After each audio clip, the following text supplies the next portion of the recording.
What I want to share with you today is how to spot a bad hire in a remote workplace. And the reason I am very passionate about this is with 3 virtual companies, one in service, one in software, one physical products. I've had to deal with this a lot. And you see the commonalities, and I probably have a story for each one of these red flags. And so I want to share it with you because I think that the goal is always to have good churn in a company, right? And so good churn is defined as people who, like if a company has high turnover, but it's in the first 6 months and it's that you let those people go, that's considered good churn. Versus bad churn is that it's people that are, they've been there for years and they're leaving. That would be considered bad churn. And so I want to show you how to avoid bad churn and to only have good churn in your company, because I have had a lot of churn in my company, but it's all been good churn. I want to explain this. The reason I think and I say virtual or remote, it could be applied to either, but I do think that actually being able to spot the red flags in a virtual place is much harder than in person.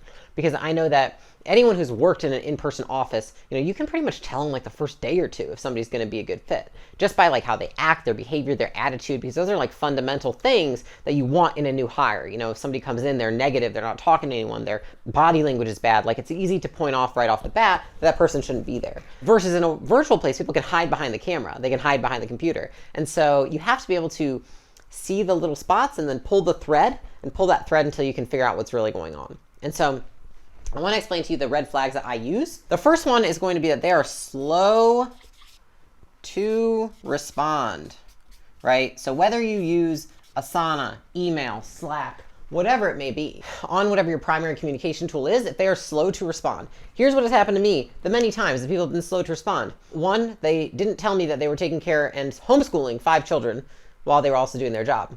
Turns out they were only working like 30 minutes a day.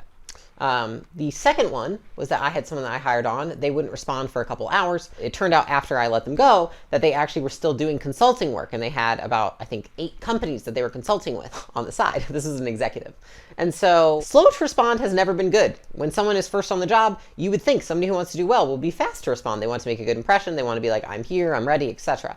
Now, of course, you always want to set expectations at the beginning, but I do that. And so if you set the expectations of what a speedy response is, and that person's still slow, I would keep pulling that thread, because often, especially because it's work from home, some people think that they can kind of bypass and they can get by with doing another job, working say 2 or 3 jobs, having clients on the side for a consulting gig, having a ton of kids at home and homeschooling, and just kind of like doing this between hours.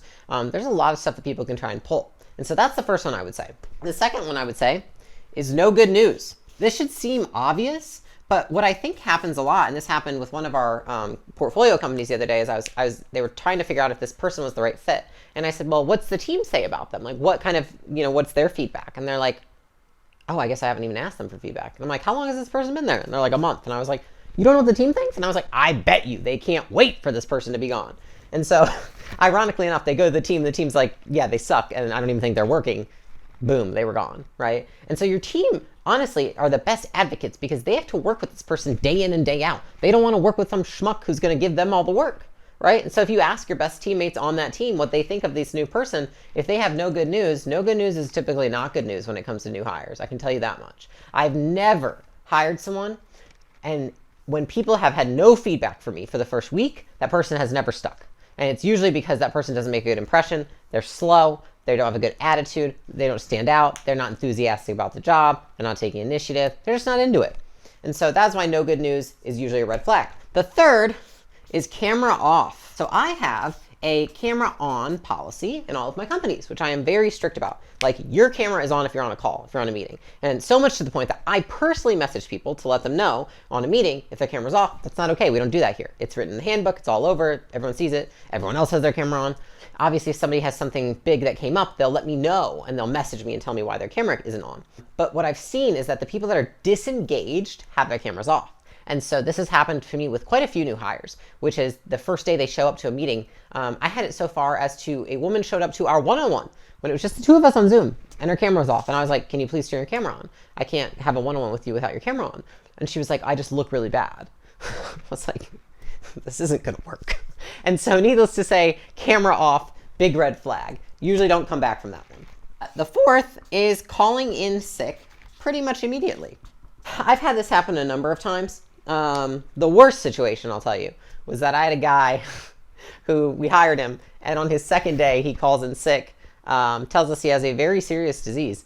and says he must take and use all of his sick and vacation time immediately, right? And we have like a really great benefits package. So I was like, that's a lot of time. This seems really weird. Turns out he actually was pulling medical fraud. And so he wanted to get hired to have us pay him while he was on leave, and then had a fake doctor, right, a fake doctor's note to then try and show us that he had some terminal disease, which didn't exist.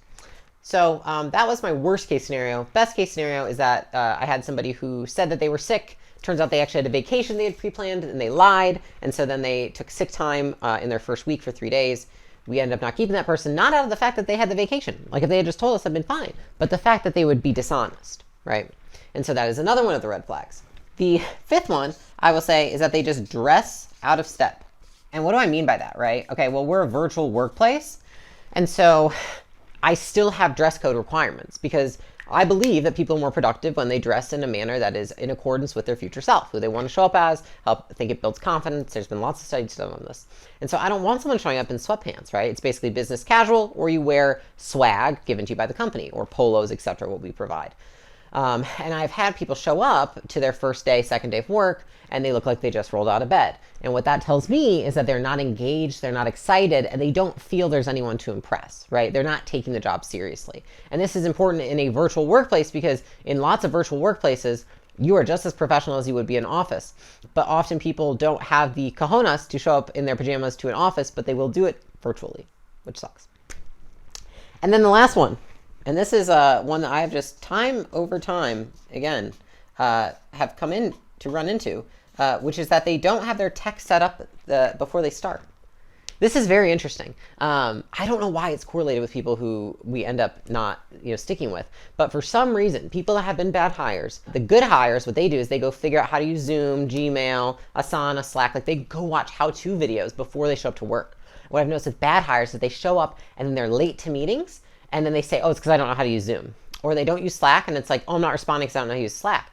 And what I've noticed is that they don't take their initiative, and then they wait for everyone to try and teach them. And that especially doesn't work in a virtual workplace because you need people that are more autonomous, right? Like I'm not sitting there seeing that you can't go through things.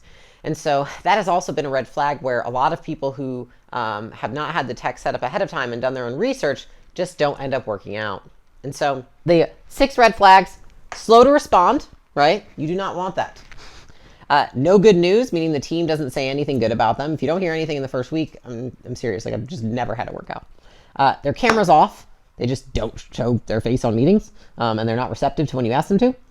They call in sick. That can mean many things. They dress out of step, so they're essentially not dressing in accordance with the dress code, or even they could be just sliding by, but they look like they rolled out of bed. And then lastly is they don't set the tech ahead of time. And so I hope those were useful. Anytime I notice any one of these things when I first hire somebody, I immediately investigate. So that's what I would encourage you to do, is that once you notice the stuff, investigate, talk to them, ask them, clarify why it's happening. And oftentimes the reason it's a red flag is that when you ask them why it's happening, they don't have a good reason. And then that is a bigger problem in its own. And so if you like this video, go ahead and hit subscribe. I will see you on the next one.